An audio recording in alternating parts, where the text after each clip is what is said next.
सबसे बड़ा प्रश्न यहां यही है कि अगले 24 से 48 घंटों में क्या होने वाला है। क्या अमेरिका सीधे तौर पर इस युद्ध में शामिल होगा? क्योंकि फोर्दो में जो परमाणु हथियार या फिर यूरेनियम को संवर्धित करके जहां रखा गया है, वो जमीन के लगभग 60 से 90 मीटर नीचे है और वहां पर वार करने वाली मिसाइलें केवल अमेरिका के पास है। लेकिन क्या कुछ और कर सकता है इजराइल?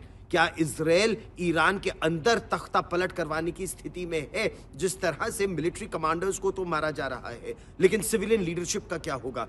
कई ऐसे ड्रोन्स हैं जो ईरान के अंदर ही बन रहे हैं और ईरान के अंदर से ही उन ड्रोन्स की बमबारी हो रही है। मिलिट्री इंस्टॉलेशंस पर जो लॉन्चर्स हैं, बैलिस्टिक मिसाइल लॉन्चर्स हैं, उनको ईरान के अंदर से ही ध्वस्त भी किया जा रहा है। इस तरह से एक बहुत ही प्रिसाइज मिलिट्री ऑपरेशन चल रहा है। लेकिन अगले 48 घंटों में क्या अमेरिका इस युद्ध में शामिल हो जाएगा? क्या पूरे मध्य पूर्व में परमाणु हथियारों का खतरा कई वर्षों के लिए समाप्त हो जाएगा? देखिए ये रिपोर्ट।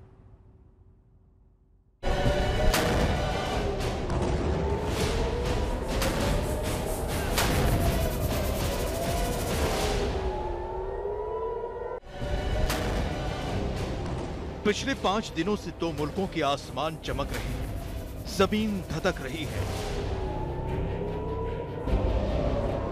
2300 किलोमीटर के फासले पर मौजूद दोनों मुल्क एक दूसरे पर बारूदों की बारिश कर रहे हैं। इन धमाकों में ईरान के तेल के कुएं तबाह हो रहे हैं। इन धमाकों में इस्राइल के बंदरगाह बर्बाद हो रहे हैं। इन धमाकों में ईरान के न्यूक्लियर ठिकाने नस्त नाबूद हो रहे हैं। इन धमाकों में इस्राइल की बस्तियां खंडहरों में बदल रही हैं। 5 दिन से चल रही इस जंग में ना तो इस्राइल थमने का नाम ले रहा और ना ईरान डरने का।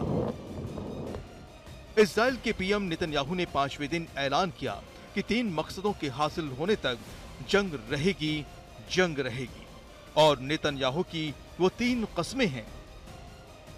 ईरान के परमाणु ठिकाने ध्वस्त होकर रहेंगे, ईरान की बैलिस्टिक मिसाइलों की ताकत खाक की जाएगी, आतंक की धुरी को इस्राइल नेस्त नाबूद करके मानेगा। इस्राइल ने 5 दिन की जंग के बाद दावा किया कि उसने ईरान के परमाणु ठिकाने तबाह कर डाले हैं, ईरान के सैकड़ों मिसाइल लॉन्चर्स को ध्वस्त कर दिया है। ईरान के इस बड़ी खबर पर लगातार रहेगी नजर, क्योंकि अगले 48 घंटे मध्य पूर्व की दृष्टि से बेहद संवेदनशील हैं। जो भारतीय मूल के लोग भी इस समय ईरान में हैं, उन्हें सुरक्षित कौम के रास्ते से निकाला जा रहा है। लेकिन इजराइल में जो लोग हैं, अमेरिका भी कह रहा है, उनको निकाल पाना अमेरिकी नागरिकों के लिए, उनके लिए इस समय सुरक्षित नहीं होगा।